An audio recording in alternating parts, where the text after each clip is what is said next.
अब जिन छात्रों ने इसको लेकर शिकायत की सोशल मीडिया पर, उन्हें पाकिस्तानी करार दे दिया गया। तमाम विवाद इससे बड़ा। विपक्ष और राहुल गांधी इसको दो चीजों का अलग अलग मिलाओ। जो घटना जिन्होंने इस प्रकार चित्रित किया, उन्होंने खुद भी माफी मांगा है।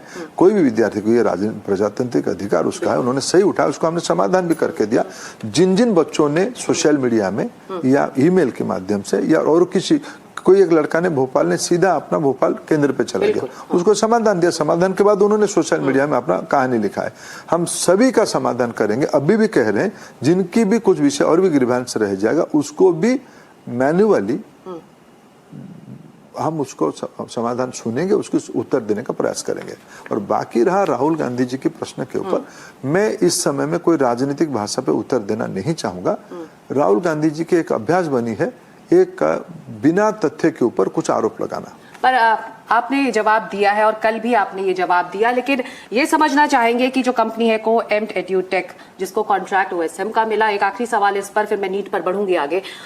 क्या उसका कॉन्ट्रैक्ट नियमों के तहत हुआ था? क्या वो विवादित कंपनी है जिसकी पृष्ठभूमि पर लगातार सवाल उठ रहे हैं? अभी इस वक्त आपके पास क्या? तो राहुल गांधी कहते हैं जिन्होंने उनकी सरकारों में उसको काम पे लगाया, अभी भी कर्नाटक और तेलंगाना की सरकारों ने उस कंपनी को काम पे लगाया। तो राहुल गांधी जी के दिल्ली के लिए एक मानक कहेंगे और तेलंगाना कर्नाटक के लिए अलग मानक होगा। बाकी रहा उसकी चयन प्रक्रिया, उसमें भी कुछ प्रश्न आई है। उसको भी देखिए, इसको भारत सरकार की जो नीति नियम है उसी तरफ उन्होंने सेंट्रलाइज प्रोक्योरमेंट पोर्टल में उसको लिया गया, उसको एंगेज किया गया। उसकी कॉम्पिटेंस के ऊपर कुछ प्रश्न आ रही है। उसको भी हमने जो कमेटी बनाई है, उसकी टेक्नोलॉजी और उसकी प्रोसेस को इवैल्यूएट करने के लिए उनको भी हमने काम दिया है। उसको भी ध्यान देने के लिए मैंने कल भी कहा था, आज भी कह रहा हूं, प्रक्रिया को उल्लंघन करने को किसी के अधिकार नहीं। जो भी हो उसको जवाबदेही लेना पड़ेगा। इसकी कोई डेडलाइन है इसका? देखो, ये सारे विषय में थोड़ी ना मैं न्यूज लाइन हेडलाइन चलाता हूँ। नीट के री एग्जामिनेशन को लेकर 21 तारीख तय है। कल बहुत बड़ी बैठक भी हुई आपकी और रक्षा मंत्रालय की, संचार मंत्रालय की। तमाम सवाल उठ रहे हैं कि अब कैसे फुल प्रूफ होगा 21 जून को जो रीनीट होगा। अब क्या इसमें सेना की मदद ली जा रही है, वायुसेना की मदद ली जा रही है? कितने बड़े स्तर पर इसे फुल प्रूफ बनाने की तैयारी इस वक्त आप लोग कर रहे हैं? नहीं, इसमें कोई सेना की मदद की आवश्यकता नहीं है। कल हमने जो रक्षा मंत्री जी के साथ चर्चा किया स्पेसिफिक काम के लिए, 21 जून हमारे पास समय कम है। इसकी ट्रांसपोर्टेशन के क्वेश्चन को परीक्षा केंद्र तक ले जाने की दायित्व पोस्टल डिपार्टमेंट करती है। पोस्टल डिपार्टमेंट उसको नॉर्मल रूट में अपना जो कोरियर मैकेनिज्म उनकी है उसी में वो करता है। इसको एक टाइम बाउंड और उसको थोड़ा उसकी सिक्योरिटी कंसर्न को ध्यान में रखते हुए हमें वायुसेना को अधिकार किया, इसीलिए हम अनुरोध किया। इसलिए सिंधिया जी और हम दोनों रक्षा मंत्री जी को मिलकर कहे कि जो फेरी वाला काम, पोस्टल की जो ट्रांसपोर्टेशन वाला काम थोड़ा एयरफोर्स कर सकता है क्या? उन्होंने स्वीकृति दिया है, एयरफोर्स उसको करेगा। बाकी इस बार क्वेश्चन पेपर की प्रस्तुति से लेके परीक्षा केंद्र, फिर परीक्षा केंद्र से लेके फिर दिल्ली में उसकी इवैल्यूएशन तक आने की पूरा प्रक्रिया को, पिछले बार भी फुल प्रूफ व्यवस्था था, इस बार भी उसको और मजबूती किया जाए।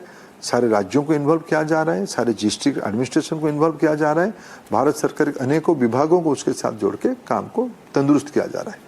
इसी बैठक को लेकर अब विपक्ष के तमाम सवाल आज सामने आए और क्या विपक्ष ये कह रहा है कि ये पहला मौका है जब एग्जामिनेशन को लेकर रक्षा मंत्रालय इन्वॉल्व हो रहा है, वायुसेना इन्वॉल्व हो रहे हैं। वायुसेना तो देश की रक्षा के लिए नियुक्त है और देश की रक्षा से जरूरी काम के लिए वो काम करती है। ऐसे में एग्जामिनेशन को लेकर क्यों ये फैसला लिया जा रहा है? बच्चों की भविष्य को सुरक्षित करना जरूरी काम नहीं है, महत्वपूर्ण काम नहीं है?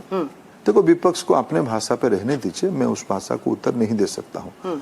हमारी सबसे प्राथमिकता है हम बच्चों के मन में अस्वस्थी लाए, बच्चों को निर्भीक कराए, बच्चों को अच्छे मन से परीक्षा देने की प्रस्तुत कराए। उसके लिए जो करना है हम उसको करेंगे। अब एनटीए पर तमाम सवाल उठ रहे हैं। इस बीच जो लीक का मामला है की सीबीआई अब जांच कर रही है। आपने बार बार कहा है कि सीबीआई की जांच पर आपको भरोसा है। सीबीआई की अभी रिपोर्ट आनी बाकी है, गुनहगार धीरे धीरे पकड़े जा रहे हैं, लेकिन एनटीए के विस्तार को लेकर, एनटीए की क्रेडिबिलिटी को लेकर तमाम सवाल उठ रहे हैं। हम और आप 2024 में भी मिले थे, तब जब लीक का मामला हुआ था तो बहुत, उसके बाद एक कमेटी बैठी, राधाकृष्ण कमेटी बैठी, तमाम सुझाव आए। क्या उसका इम्प्लीमेंटेशन हो पाया है और अगर हुआ तो कितना हुआ? अभी राधाकृष्ण जी ने खुद कहा है कि जिन्होंने जो शॉर्ट टर्म रिकमेंडेशन किया था 70% उसकी पालन रन हुई है, 100% इम्प्लीमेंटेशन हुई है। एक्सीडेंट है। इस बार जो ब्रीच हुई है, जो कॉम्प्रोमाइज हुई है, ये जिनको हमने भरोसा किया था, जिन शिक्षकों को प्रश्न बनाने के लिए भरोसा किया था, वो कॉम्प्रोमाइज हो गए। जिन अनुवादकों को हमने भरोसा किया था, वो कॉम्प्रोमाइज हो गए। ये विषय को हम गंभीरता से लिया है।